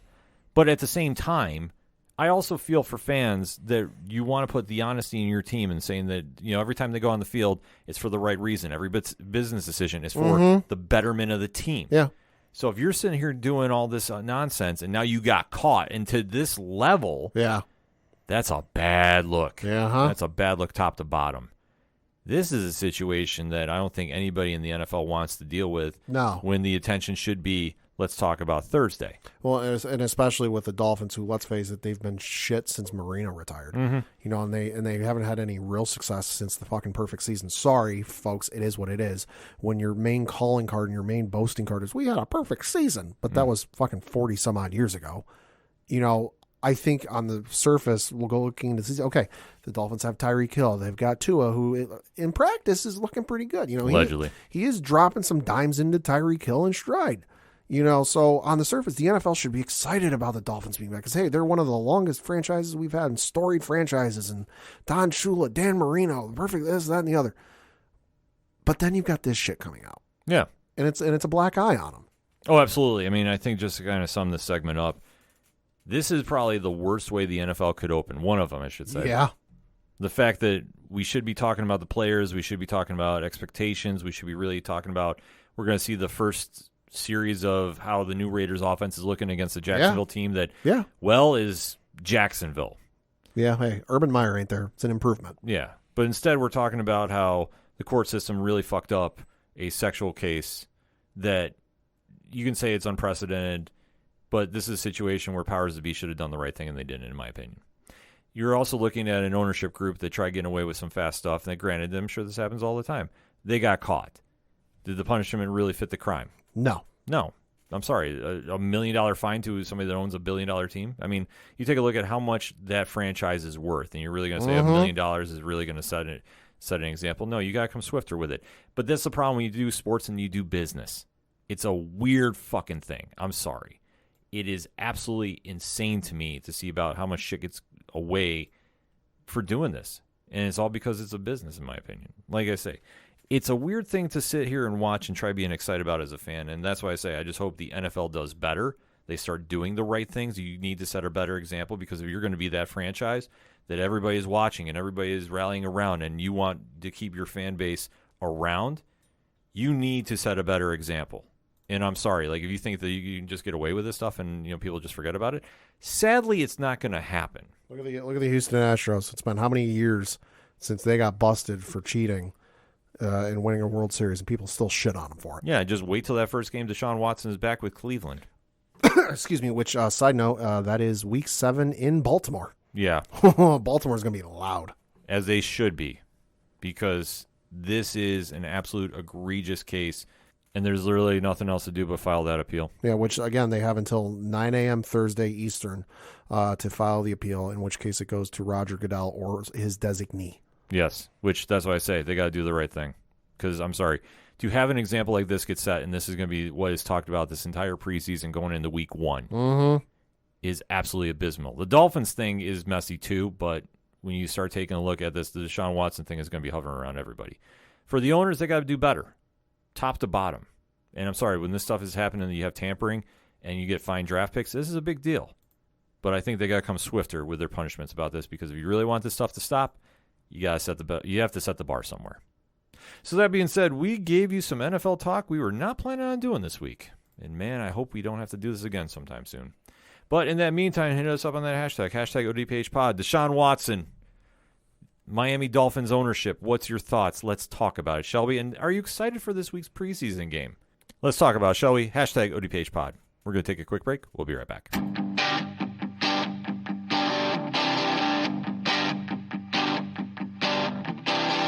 This is Tom from Tom Joe Lou, This is Matt from Sideroom Sounds. and you're listening to ODPH Podcast. Wanna go where no one knows my name, to the desert, the oceans, or the plains. 'Cause I wanna go. Coming back for the final segment on this edition of the ODPH Podcast. Pad, what you got? Got to talk a little local minute because looking at the Binghamton Rumble Pony schedule from this past week, they had a 6 game series against the New Hampshire Fisher Cats.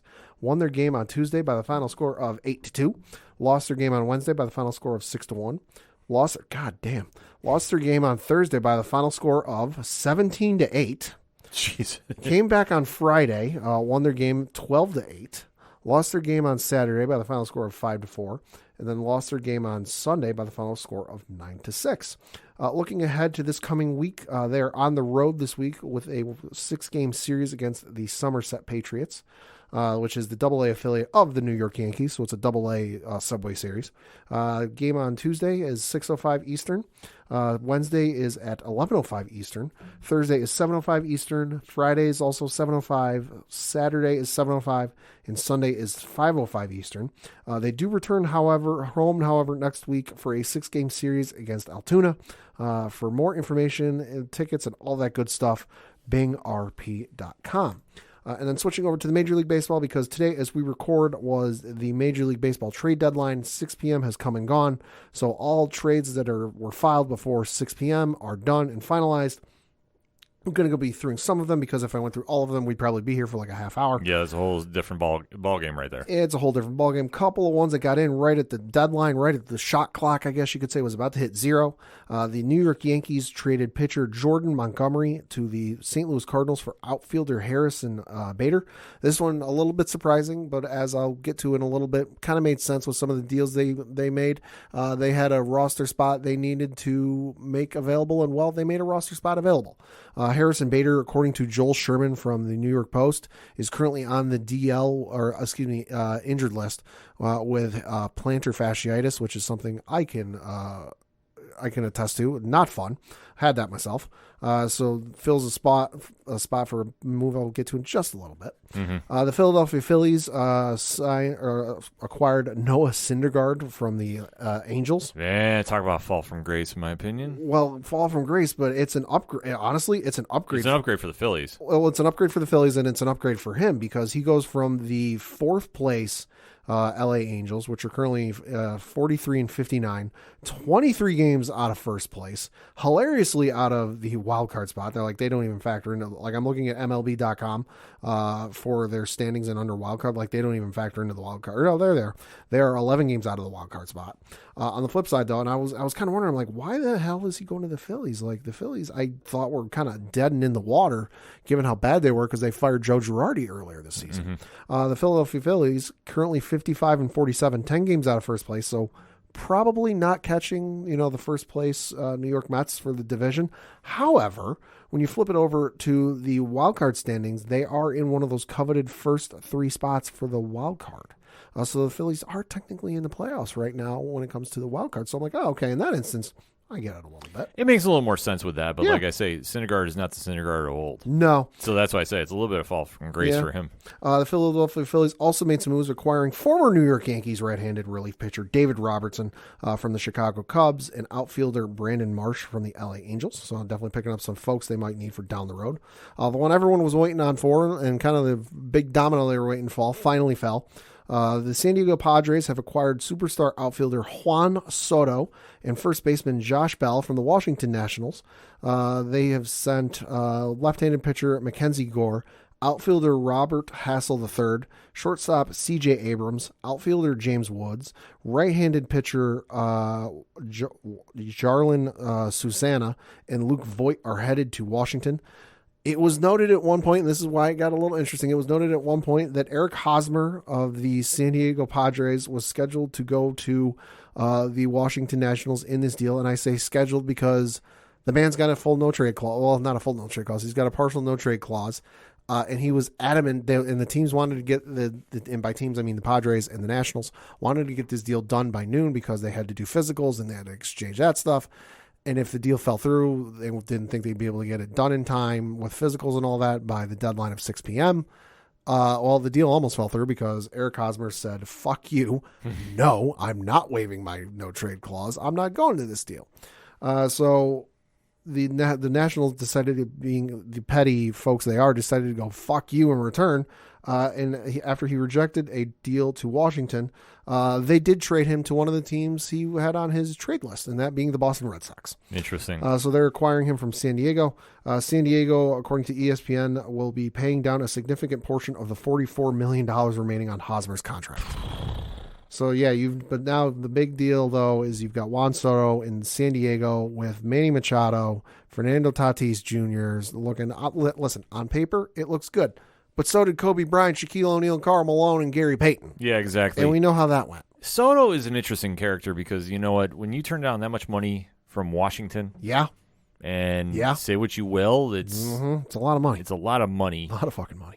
You're banking on going somewhere that was going to pay you more. Mm-hmm. Now, granted, going to San Diego right now is not the worst idea in the world. No, on paper. On makes paper, sense. but still, you got to deal with the Dodgers. They're still going to be prominent. Yeah. And you still have to work on your pitching, in my opinion. Yeah, So, I You don't do. know. I mean, this, for some weird reason, this reminds me of Baltimore in like the early 2000s. Like Kinda. when they had all the bats in the lineup but they had no pitching. Yeah. Kind of same vibe I'm getting. Kind of. The LA Dodgers were among one of the teams, final 3 teams, interested in acquiring Juan Soto. They did not acquire Juan Soto, obviously, but they did acquire outfielder Joey Gallo from the New York Yankees. Surprised they were able to deal Gallo because as bad as he's been, I didn't think anybody would want him. But hey, we got the Yankees did in return get a prospect, a minor league prospect from the Dodgers.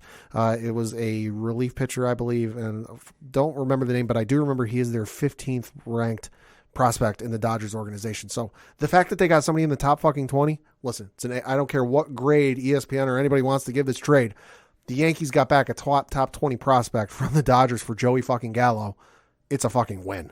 Gallo burned out in the Bronx. Yeah. They had to move him one way or another. So this is a win-win. Like the fact we got actually somebody that's relatively young and going to prosper into somebody, like, listen, that's fine. Like, Gallo, nothing against him, but just certain people can play in the Bronx, certain people can. And obviously it's turning out that...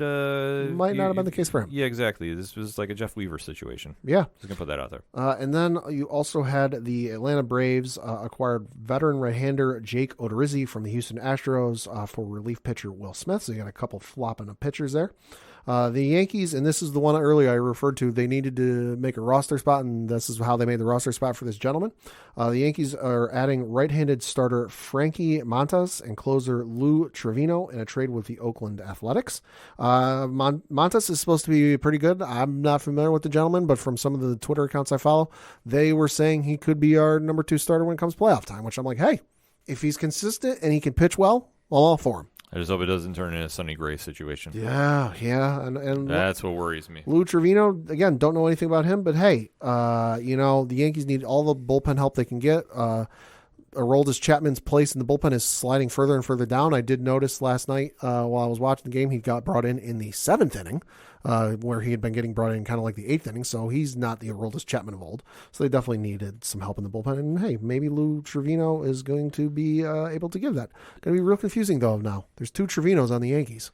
Yeah, it's going to be something a little confusing, but involving Chapman, though, I mean, when you throw fastballs and that's your only go-to, yeah, eventually... Well, he's got a splitter. He's got a splitter, too, but it's not that good. You're right, but we're not talking like Mariano level. Like yes. That's yes. There's a difference in that, so...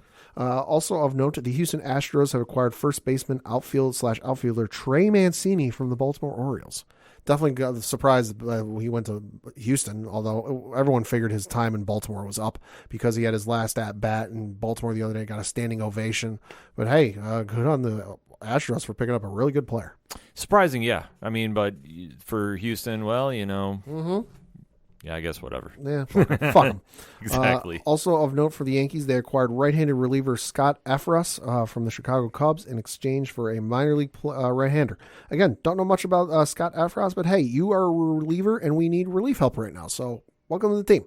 It works. The Seattle Mariners landed star pitcher Luis Castillo from the Cincinnati Reds in exchange for a couple of 4 minor leaguers. Listen, Seattle's going all in. They have not made the playoffs since like 2001, I think. Maybe 2002. It's been 20 some odd years. So they're going all in. They got a real good team. Now if Houston can just stop plunking them, because, yeah, that's not a good look. Definitely not a good look, so just kind of have to wait to see what they do. But listen, that's one thing about the trade deadline. You can make a run for somebody, and maybe they'll get you over the hump to get you in the playoffs. And then lastly, and certainly not leastly, was one of the first kind of major deals that jumped out to us, was they added all-star outfielder and former Boston Red Sox legend Andrew Benintendi, who had been with the Kansas City Royals. So, hey, welcome to the team. Yeah, I'm still trying to wrap my head around that one. Like, let's see if it pans out. I'm optimistic. Sure. I mean, he's been playing good in Kansas City, but then against Kansas City. Yeah. And, obviously when you've been through the Boston-New York wars. Yeah. Like I said, Boston Red Sox legend. Yeah. So we'll have to kind of wait and see how this all shapes up. He's a consistent outfielder. Obviously, you got Judge and Stanton. Gallo was fucking shit. I'm sorry. Like, no disrespect to the guy, but when your batting average goes that low and you've got like 2 hits in your last 30 some odd fucking at-bats, sorry, you suck.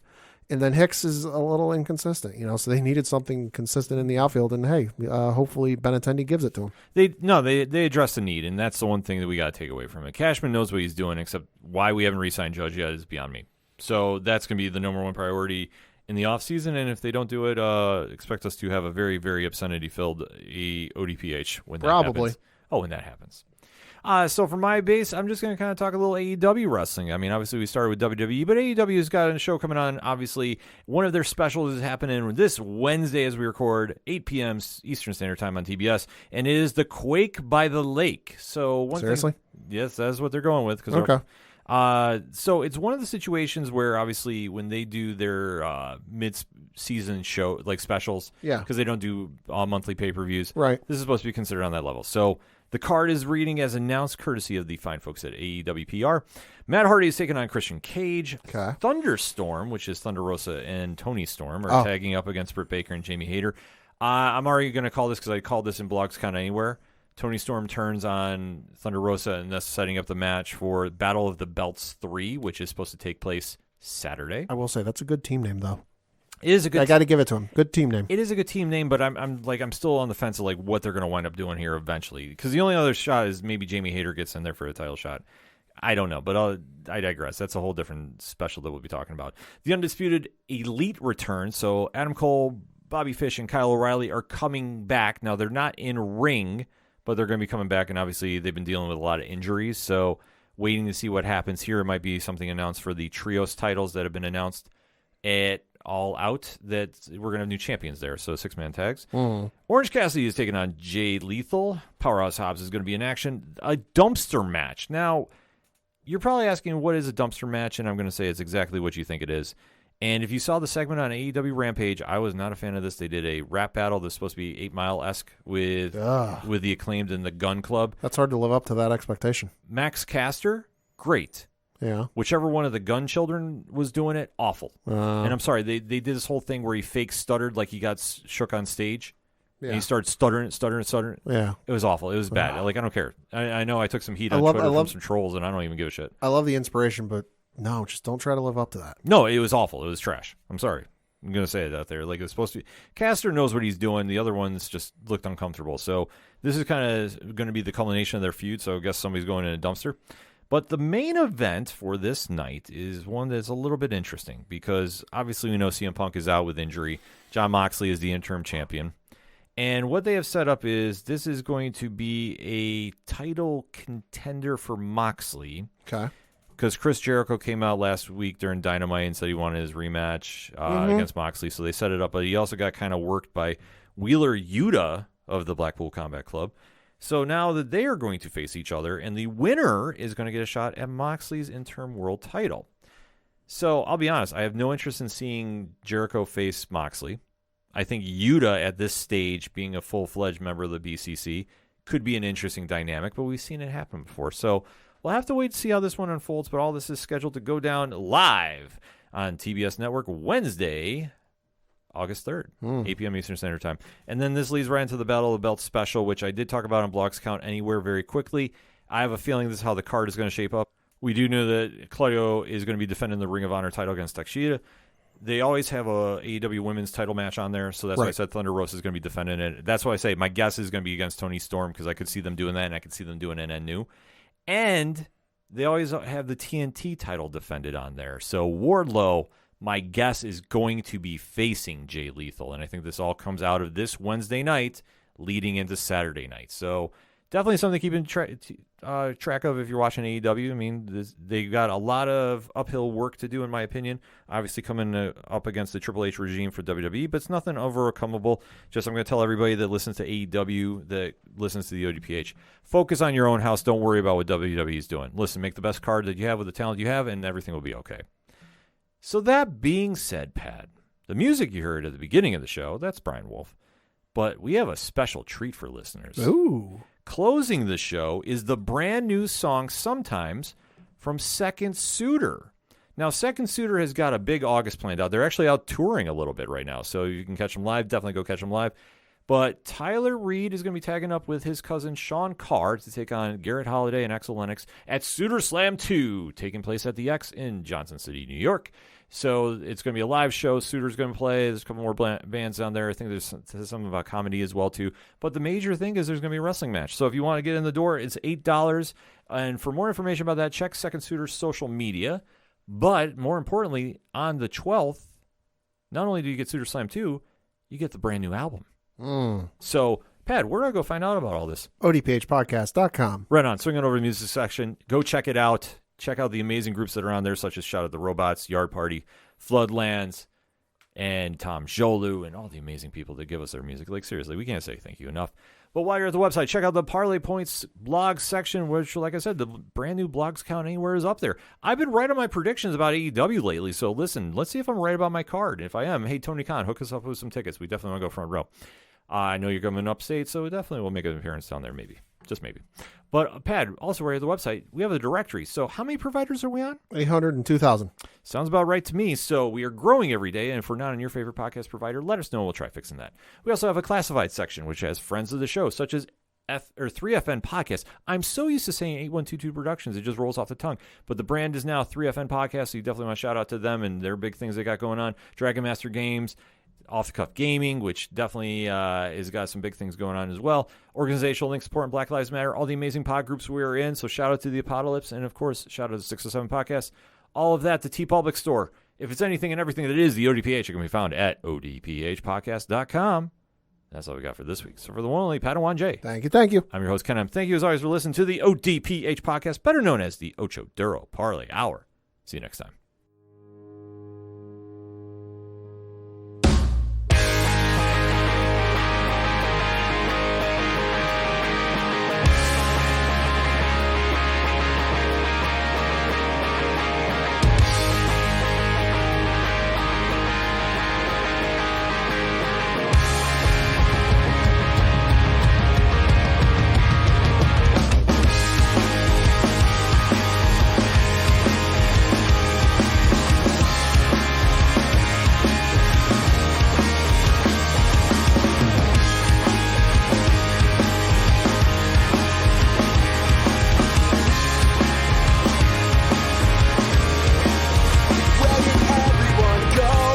Did I turn into a ghost, or am I dreaming of everything that terrifies me the most? Like letting you get close, I feel you breathing. Inhale the night and exhale the reason, oh yeah.